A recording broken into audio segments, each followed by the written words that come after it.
Welcome to This Explainer. Today, we're conducting a professional corporate autopsy on what is literally one of the tech and entertainment world's most spectacular and, frankly, sudden failures. We're looking at a company that had basically unlimited resources, absolute A-list talent, and just massive industry hype, yet it crashed incredibly quickly. If you really want to understand the true mechanics of product-market fit, honestly, there's no better business case study than this. Okay, let's dive into this. $1,750 million. I want that number to really sink in. Usually in the business world, a startup is fighting tooth and nail just to secure a few $1,000,000 to prove their concept. But Quibi, they bypassed that entirely. They commanded an absolute war chest straight out of the gate. They had the capital to build whatever massive short-form dream they wanted, backed by heavyweights like Jeffrey Katzenberg.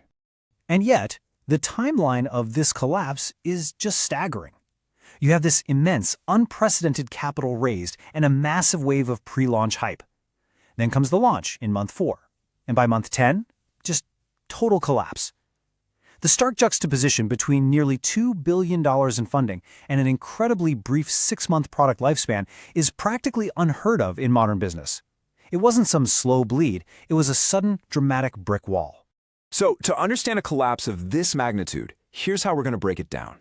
First, we'll look at the billion-dollar premise. Second, the mobile-only trap. Third, their antiviral strategy. Fourth, the pricing paradox. And finally, the ultimate business lesson. All right, Section 1, the billion-dollar premise. Basically, Netflix for your phone. On paper, this concept is exactly why investors handed over their checkbooks. The Quibi dream combined massive funding with actual Hollywood elite talent. We're talking about huge names creating exclusive content, creators like Steven Spielberg and J.Lo. The whole idea was to deliver quick bites, which, by the way, is where the name Quibi comes from, of incredibly high production content. It wasn't supposed to be amateur videos, it was blockbuster quality entertainment just chopped up into these mobile-friendly chunks. With this kind of combination, the platform seemed absolutely destined for success. So that brings us to the ultimate question guiding our investigation today. Why did a $1.75 billion dream, completely loaded with A-list celebrities and premium production values, collapse in just 6 months? Where exactly did the strategic misalignment happen? Well, to answer that, we have to look at the environment they launched into. Which brings us to Section 2, the mobile-only trap, timing and environment. Quibi's entire business vision was built around being a commuter app. The idea was that you'd watch these premium quick bites on the subway, maybe waiting in line for coffee, or during a quick break at the office. It was designed entirely for on-the-go viewing, but the market reality they actually launched into, vastly different. They released this product right smack in the middle of a global pandemic, a time when everyone was stuck at home. And this brilliantly illustrates the fatal situational irony here. They built a commuter app for a world that abruptly stopped commuting. People were sitting on their couches in sweatpants, staring at massive flat-screen TVs. They didn't need to squint at a phone for quick bites of entertainment when they had all day to watch full movies. It was a fatal blow delivered by pure timing. Let's move to Section 3, the antiviral strategy. This is all about distribution friction. Quibi actively fought against the way modern digital consumers actually behave. Look at these self-imposed limitations. First off, they locked all this amazing content strictly behind a paywall. Second, they completely blocked social sharing features. And third, get this, they instituted a strict no screenshot policy. I mean, think about that for a second. In an era where memes and viral screenshots are the primary drivers of cultural relevance, Quibi made it technically impossible for their users to share their multi-million-dollar content. No way that works. Now, what's really interesting when you compare things side by side is contrasting Quibi's closed ecosystem against titans like TikTok and YouTube. The flaw is just so obvious. Quibi walled off access. The others are free and open. Quibi blocked sharing. The others thrive on being highly shareable. Quibi banned screenshots. The others actively encourage remixing and cultural participation. Quibi was basically trying to apply an old-school Hollywood walled garden approach to a modern internet culture that literally demands open sharing.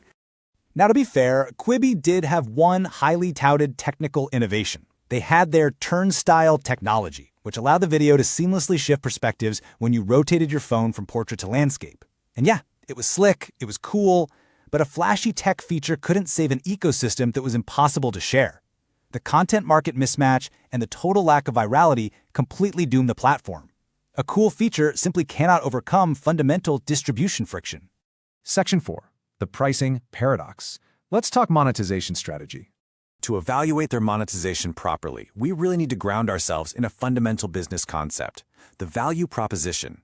It's simply the measure of whether a product's benefit and utility actually justify its cost to the consumer. In any business case study, if the value proposition is broken, the product will fail, regardless of how much capital is behind it. And here is the brutal cost-benefit analysis the consumer performed when they looked at Quibi. Why pay for a premium quick bite when the buffet is totally free? Quibi was asking users to pull out their credit cards for short-form content, but consumers were already swimming in an absolute ocean of short-form content that didn't cost them a dime. The pricing paradox here is glaring. On one side, you have Quibi demanding your credit card for short-form video. On the other side, you've got massive competitors like YouTube and TikTok offering completely free, highly engaging alternatives. The value proposition simply didn't match the price point, because no matter how high the production value of a Quibi show was, it just couldn't compete with the endless, algorithmic, zero-cost entertainment that users already had installed right on their phones. Finally, Section 5. The ultimate business lesson. The final takeaway. So the crucial point is this. Even with billions of dollars, you can't force a habit that doesn't fit the consumer's life. Quibi basically tried to buy a behavioral shift. They tried to artificially engineer a space in the consumer's day that simply didn't exist, using a closed-off model that consumers actively disliked. They just fundamentally misunderstood how their target audience interacted with media. I want to leave you with this final, provocative thought as we wrap up this explainer. Can any amount of capital force a consumer habit that doesn't naturally exist? The Quibi autopsy suggests the answer is a resounding no. You can have the biggest stars, the deepest pockets, and the absolute slickest tech, but if you don't seamlessly fit into the reality of how your users actually live and share, the market will correct you. And sometimes, that correction will cost you $1.75 billion. Thanks for joining me on this deep dive, and I hope this case study helps you look at product strategy in a whole new light.